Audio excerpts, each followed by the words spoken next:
Монгол Улсын цагдаагийн нийт албаагчдын дүрм төвцийг солих шийдвэр гарч эхнээсээ тарагдаж эхлэв байгаа.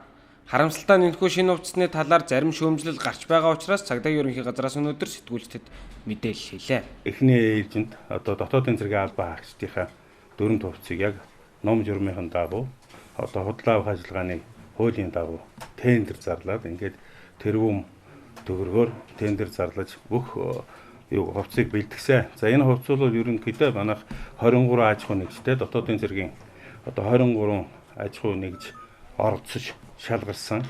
За энэ тендерт бол бас хөндлөнгийн эдийн холбооны нэгдэл, арь ширний холбооны нэгдлүүдээс бас хүн оролцож ингээд явсан. За цагдаагийн дүрм төвчний хувьд бол үндсэндээ 3.5 тэрбум төгрөгийн худалдаа авах ажиллагаа байсан. За ингээд худалдаа авах ажиллагаа хийх ийм шаардлагатай болсон. Ердөө 4 сарын дотор энэ ондоо багтаагаад дүрм төвцөө бэлтэнэ гэдэг бол бас нэлээд шахуу байсан. За бид бол дотоодын үйлдвэрлэгч нартай бас боломж олгохын тулд албаа хаагчд энэ бүх компани аж ахуй нэгжүүдэд бол урилга явуулсан байгаа.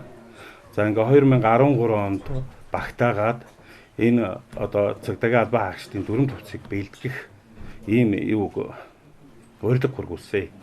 За урилгад хургуулад ингээ шалгаруулалт дээр ирүүлсэн бичиг баримтыг үзэхэд манай гол оюутны том үйлдвэрүүдээс энд оролцох боломжгүй гэсэн ийм хариу өгсөн байгаа. Энийг бол тэр оюутны холбоо, арь ширний холбоо бүгд л мэдж байгаа л да. Яагаад ийм болсон юм бэ гэхээр зэрэг 2013 онд бол нөгөө сурагчдын дүрм төвц бэлтгэнэ гэдэг. Энэ улсаас ийм арга хэмжээсэнтэй холбогдуулаад бүх манай оюутны томоохон үйлдвэрүүд энэ рүү орчихсон. Энэ ажил эд хийгдчихсэн учраас манад санал ирүүлэхдээ бол 2014 оны 3 сараас л хойш нийлүүлнэ гэсэн ийм бичиг манад ийм хариу өгсөн байсан. Ийм нөхцөлд бол бид энэ тендерт оролцож оролцож энийг оёж гүйцэтгэх боломжтой байсан. Гэтэл бол манайх 2013 онд энэ хуцаа бэлтгэх ёстой. Хэрвээ 13 онд бид бэлдэж чадахгүй байх юм бол бидний энэ батлагдсан төсөв бол хураагддаг.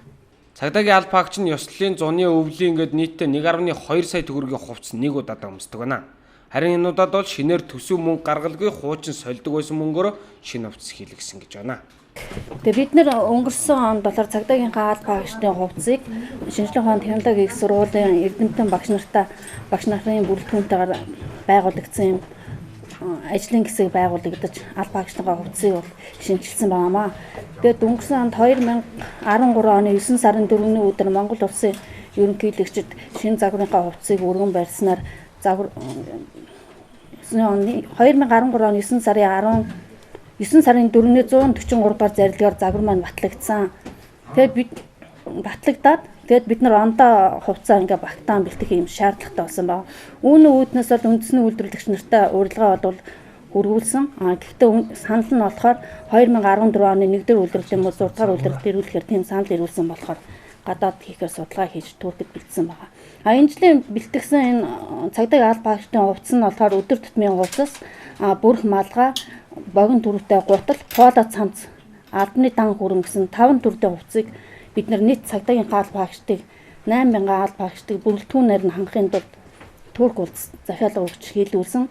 Тэгээд энэ өдөр тутмын хүрэн өмд нь болохоор 3X-ray гэсэн технологиор хийгдсэн RF stop гэсэн нэхэстэй материалаар чийг уус нэвтрүүлдэг, чигийг гадагшлуулдаг, амьсгалдаг сүүл үеийн нано технологиор хийгдсэн материалаар хийсэн байгаамаа. Гутал нь болохоор хөнгөн зөөлөн бие дэвтэйхэн Gore-Tex гэсэн материалаар бас доторлогдсон. Хасаг 15 хүртэлх хүйтэнд бол дулаахан өмсөг зохиромжтой тийм гутал үйлдвэрлэсэн. Ер нь цагдаагийн албаагч нь загвар өмшигч биш учраас тэдний ажил үүргээ гүйцэтгэхдээ өмсдөг өдөр тутмын хувцас нь биед нь аль болох эвтэйхэн байх нь чухал гэдгийг цагдаагийн албаагчид хэлж байна.